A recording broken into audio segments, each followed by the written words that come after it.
शक्तीचा हा उपक्रम आपण गेले 8 दिवस घेत आहोत आणि या उपक्रमाअंतर्गत आपण भारतातील महान स्त्रिया याच्यावर आधारित आपण हा उपक्रम घेतलेला आहे, ज्याच्यामध्ये आपण विविध क्षेत्रामध्ये काम केलेल्या महान महिलांविषयी ज्यांचं व्यक्तिमत्व आपल्या प्रत्येकाच्या मनावर ठासल्या गेलेलं आहे अशा महान महिलांविषयी आपण आतापर्यंत माहिती घेतली।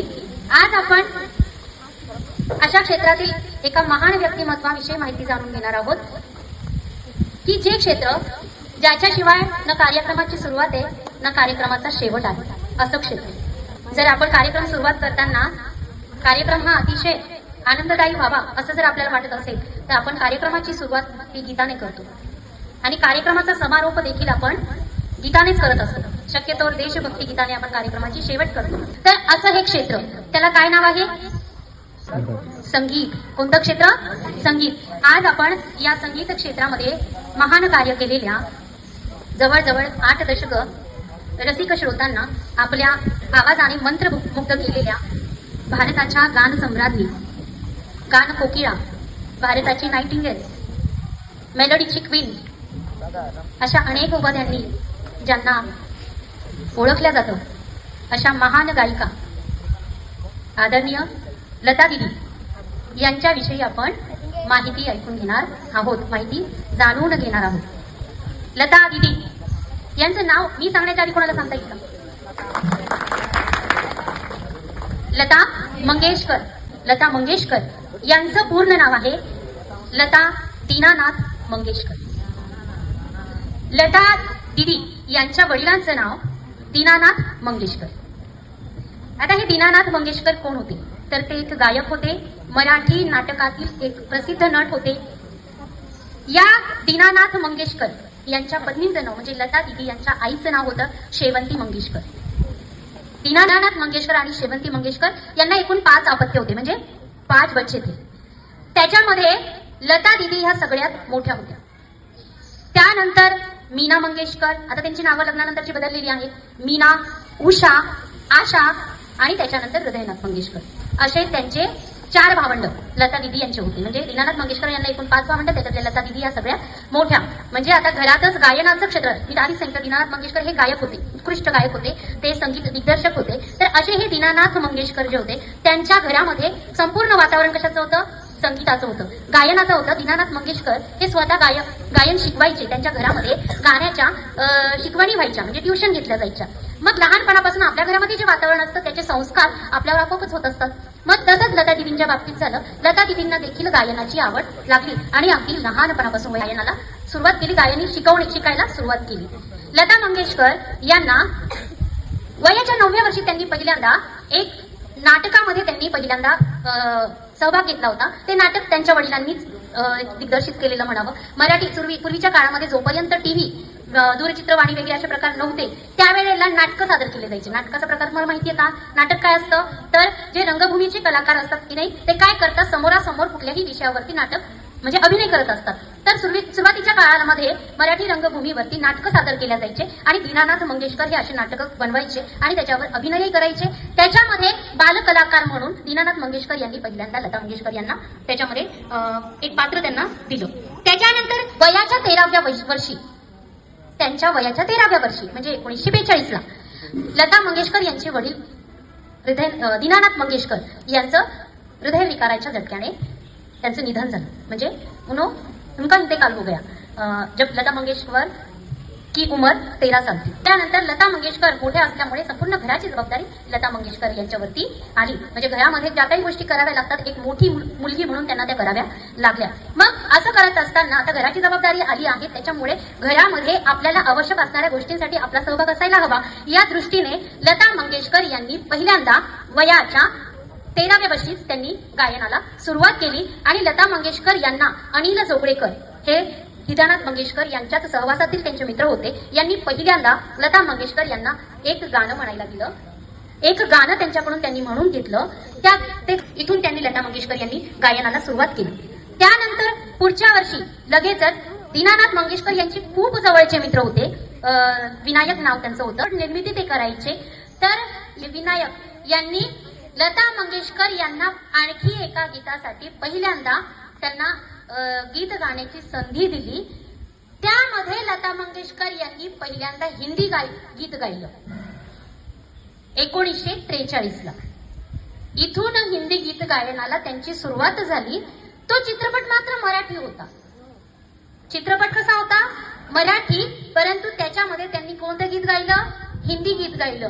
या गीतापासून लता मंगेशकर यांनी गायनाला सुरुवात केली. म्हणजे असे गीतापासून सुरुवात त्यांनी केली आणि त्याच्यानंतर मुंबईला आल्यानंतर त्यांनी उस्ताद अमानत खान यांच्याकडनं हिंदुस्थानी संगीत शिकायला सुरुवात केली. तर यांच्याकडे शिक्षण घेत असताना लता मंगेशकर यांनी गीतांचंही गायन लता मंगेशकर यांचं सुरू होतं आणि या दरम्यान लता दिदी या उर्दू शिकल्या आणि तेव्हापासून त्यांना हिंदीमध्ये येणारे शब्द, गीतामध्ये येणारे शब्द ज्या पद्धतीने यायला हवे त्या पद्धतीने त्यांनी ते गायला सुरुवात केली. लता दिदी यांना 1959 मध्ये पद्मभूषण हा पुरस्कार मिळालेला आहे. तत्पूर्वी त्यांना 1958 मध्ये पहिला महिला पार्श्वगायिका हा फिल्मफेअरचा पुरस्कार आजारे परदेसी या गीतासाठी प्राप्त झाला. 1959 मध्ये त्यांना पद्मभूषण हा पुरस्कार मिळाला. खूप गाणे गायले, 50,000 गीतं त्यांनी गायली. किती? 50,000 गीतं. 30,000 गीतांचं गायन हे त्यांनी 1960व्या शतकामध्येच पूर्ण केले आणि त्याच्यामुळे 30,000 गाणे गायल्यामुळे त्यांना त्यांच्या या गीतांचं त्यांचं एक वर्ल्ड रेकॉर्ड गिनीज बुक मध्ये ते रेकॉर्ड झालेला आहे. 30,000 गाणे जेव्हा त्यांनी गायले आणि आतापर्यंत त्यांच्या ज्या लिस्ट आहे गाण्याच्या त्याच्यामध्ये त्यांनी एकूण 50,000 गीतं गायलेले आहेत असं नमूद केलेलं आहे. तर अशा या गीतं म्हणजे बघा तुम्ही 50,000 गीतं वयाच्या 80व्या वर्षीपर्यंत त्यांनी गीतं गायले.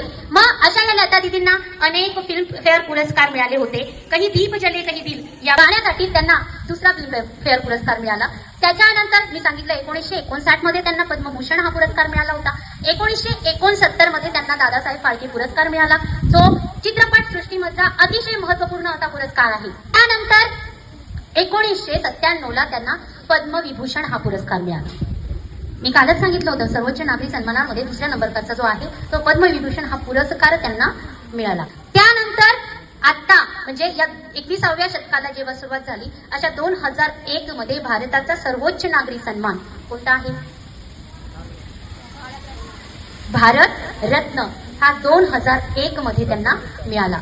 अशा या गान सम्राज्ञी लता दिदी यांनी केलेलं कार्य इतकं महान होतं की आजही रसिक श्रोत्यांच्या मनावरती त्यांच्या गाण्यांची भुरळ पडल्याशिवाय राहत नाही. स्वरांची अतीव सुरेख, अतिक सुरेल, मंजूळ, मुलायम अशी स्वरांची देणगी लाभून आलेल्या सरस्वती स्वरांची देवता आपण ज्यांना म्हणूया अशा लता दिदी यांच्या आजही आपल्यामध्ये त्या अमर आहेत. आजही प्रत्येक गीतामधून 10 गीतांमध्ये लता दिदींचं एक तरी गीत येणार आणि अशा या अतीव सुरेल अशा स्वरांची देणगी लाभलेल्या लता दिदी यांचं वयाच्या 93व्या वर्षी निधन झालं. त्यांनी अखेरचा श्वास घेतला. अशा या लता दिदी यांना आपण गान सम्राज्ञी, गान कोकिळा, भारताची नाईटिंगेल, त्याचबरोबर मेलडी क्वीन म्हणून त्यांचा आपण उल्लेख करतो. अशा या लता मंगेशकर यांचा 6 फेब्रुवारी 2022 ला त्यांनी अखेरचा श्वास घेतला. रसिक श्रोत्यांच्या मनावर अधिराज्य करणाऱ्या या संगीत क्षेत्रातल्या महान अशा व्यक्तिमत्वाविषयी लता दिदींविषयी मी आपल्या समोर भावनेतून व्यक्त होत असते. त्यावेळेला अंगातून शहारे येतात आणि अशाच या लता दिदी यांनी भारत आणि चीन युद्धादरम्यान याच्या पार्श्वभूमीवरती एक गीत गायलं होतं. ते गीत अजूनही लता दिदींच्या आवाजातून जर आपण ऐकलं तर अजूनही आपल्या प्रत्येक भारतीयाच्या, प्रत्येक देशभक्ताच्या अंगावरती शहारे आल्याशिवाय राहणार नाही आणि येतात असं गीत, जे देशभक्ती गीत आपण ऐकतो. कोणाला माहिती आहे का ते देशभक्ती गीत? ए मेरे वतन के लोगो, अतिशय भावना प्रदान करणारं असं हे गीत लता दिदी यांनी भारत चीन युद्धाच्या पार्श्वभूमीवर आधारित हे गीत 1963 ला म्हटलं होतं आणि त्यावेळीची जी तत्कालीन पंतप्रधान होते पंडित जवाहरलाल नेहरू यांना ते गीत ऐकल्यानंतर अक्षरशः अश्रू अनावर झाले होते. कधी कधी गीतांच्या भावना इतक्या सखोल असतात की आपल्यामध्ये असलेला तणाव जर असेल, जर आपण गीत ऐकलं तर तो तणाव नष्ट होतो. आपल्याला एखाद्या गोष्टीचं दुःख असेल, एक 2-3 मिनिटं संगीत ऐका, तुमचं पूर्ण दुःख नष्ट होईल. तर अशा या गान सम्राज्ञी लता दिदी यांना मी वंदन करते आणि आजची आपली ही माहिती लता दिदी यांच्याविषयीची मी थांबवते. यानंतर प्रश्न मंजुरीला आपण सुरुवात करूया. मंगेशकर यांचा जन्म कधी झाला?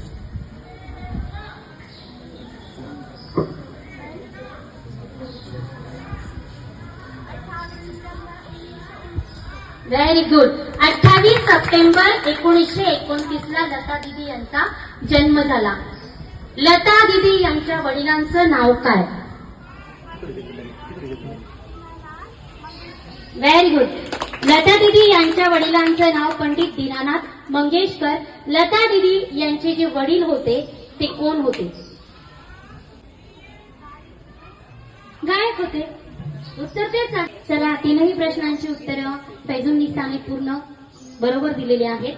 यानंतर दुसरा प्रश्न, लता मंगेशकर यांना आपण कोणत्या उपाधीने ओळखतो? त्यांना कोणत्या नावाने त्यांना संबोधल्या जातं? कोणते? गान सम्राज्ञी, गान कोकिळा, लता दिदी. बरोबर. तुझ्यासाठी दुसरा प्रश्न, लता दिदी यांनी गायनाला कोणत्या वर्षी सुरुवात केली?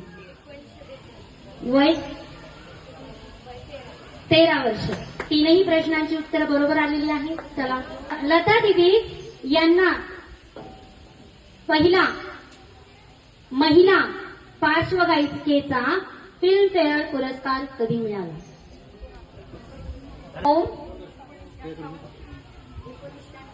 1958. अगदी बरोबर उत्तर आहे. लता दिदी यांनी किती गाणे गायले? आतापर्यंत किती गाणे त्यांनी गायले? 49. कमाल, स्टँड अप. बरोबर आहे, छान प्रयत्न आहे. 50,000 गीतं त्यांनी गायलेली आहेत. 50,000 गीतं गाण्यापूर्वी त्यांना किती गाणे गायल्यानंतर त्यांचं Guinness book of world record मध्ये नाव नोंदवलं गेलं? 30,000 गाणे त्यांनी गायल्यानंतर त्यांचं Guinness book of world record मध्ये नाव नोंदवलं गेलं. त्यांना भारताचा सर्वोच्च नागरी सन्मान जो आहे तो कधी मिळाला? भारताचा. Very good. तीनही प्रश्नांची उत्तर बरोबर आहे. 2001 मध्ये त्यांना भारताचा सर्वोच्च नागरी सन्मान प्राप्त झालेला आहे. चला, लता दिदी यांनी सर्वात पहिले गायलेलं गीत जे होतं ते गीत त्यांच्याकडनं कोणी गाऊन घेतलं? अनिल जोगळेकर यांनी त्यांना पहिल्यांदा संधी दिली. त्यानंतर म्हणजे पहिले नाही, दुसरे गीत. सांगा सांगा सांगा बाळा. अमानत सांगता येईल का कोणाला? हा, सांगा. आशा रे परदेसी या गीतासाठी त्यांना पहिला फिल्मफेअर पुरस्कार, महिला पार्श्वगायिकेचा सर्वोत्कृष्ट पुरस्कार मिळाला होता. लता दिदी यांनी कोणत्या पार्श्वभूमीवरती ए मेरे वतन के लोगो हे गीत गायलं होतं? पार्श्वभूमी काय होती त्याची? क्यों गायते म्हणून? हा, युद्ध. Very good. लढाई. भारत आणि चीन यांच्या युद्धाच्या संदर्भातची पार्श्वभूमी संदर्भात त्यांनी हे गीत गायलं होतं. त्यानंतर हे गीत कधी गायलं होतं?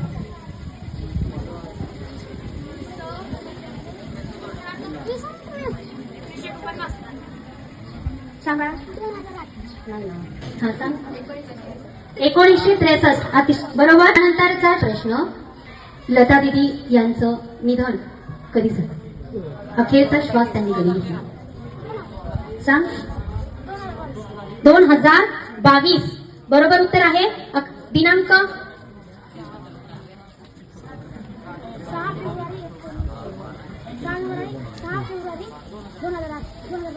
6 फेब्रुवारी 2022 ला लता दिदी यांनी अखेरचा श्वास घेतला. लता दिदी यांना एकूण किती भावंड होते? 4 भावंड होते. बरोबर उत्तर आहे. तिसरा प्रश्न, लता मंगेशकर यांच्या आईचं नाव काय?